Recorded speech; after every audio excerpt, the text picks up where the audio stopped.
C'est dans la station du Corbier, à 1500 mètres d'altitude, qu'Antoine et Manon ont créé en juin 2021 la confiserie Spagnolo.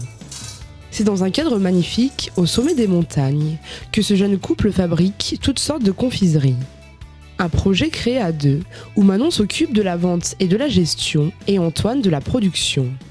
Et du coup, là, on s'est dit, en fait, le Covid, on va s'en servir, la crise sanitaire, on va s'en servir comme une opportunité pour nous. Et on s'est dit, voilà, Antoine, il est natif du Corbier, il est né ici, il connaît pas mal de monde, et on va s'en servir, on va s'implanter au Corbier et on va faire nos produits.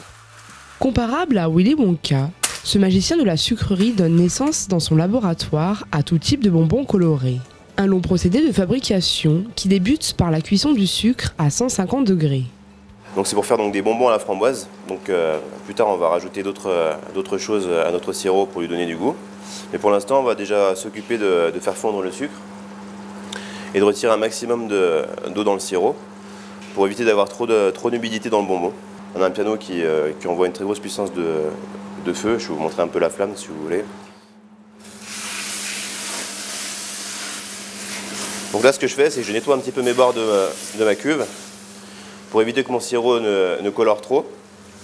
Le but pour moi est de garder un maximum translucide. Il ne faut que quelques minutes pour que le sucre chauffé soit prêt. Et puis là en fait le but de l'opération c'est de verser du coup ma masse qui est très chaude sur un marbre qui est froid afin de le faire refroidir au plus vite.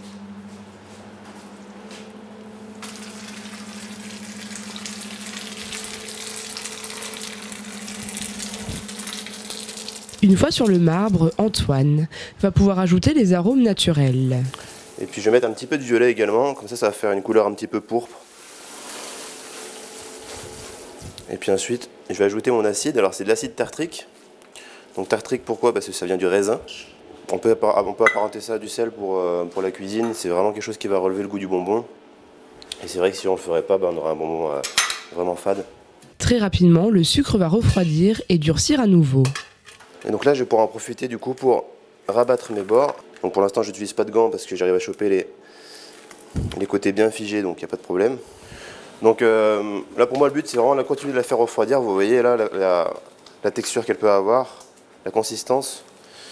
Donc c'est encore un petit peu chaud pour moi. Et surtout, elle n'est pas encore tout à fait homogène. Donc là, je continue de la faire refroidir en fait.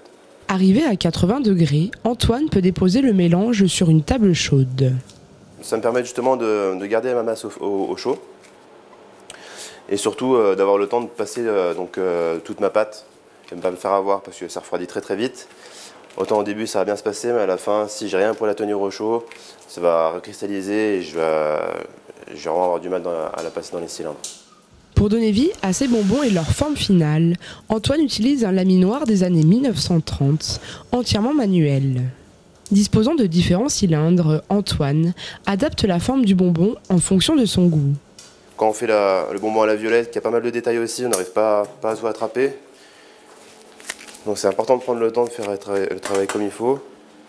Donc c'est important pour moi aussi de passer la pâte pas trop vite, pas tourner trop vite, afin de bien garder la forme. La forme n'est pas la seule caractéristique qu'Antoine peut choisir.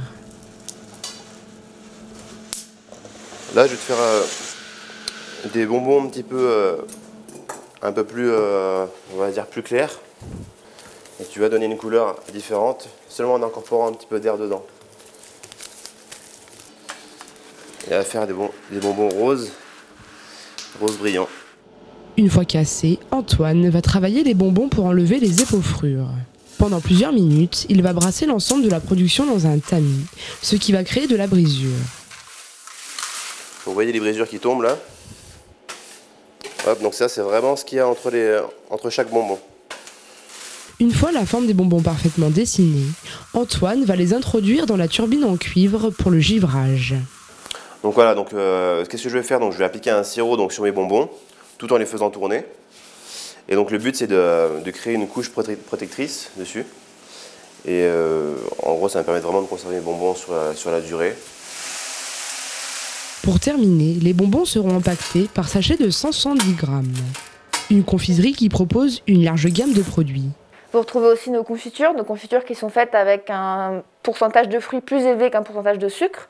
Vous retrouvez aussi des fruits secs caramélisés, la cacahuète, la noisette, l'amande. Vous retrouvez aussi des pâtes de fruits, des guimauves. Des produits que vous pourrez découvrir à la confiserie, dans les différents points de vente, sur les marchés, mais aussi sur Internet. Pour les plus gourmands, des visites et des démonstrations sont organisées dans le laboratoire. Et après, c'est quoi, c'est la colonne, c'est ça. C'est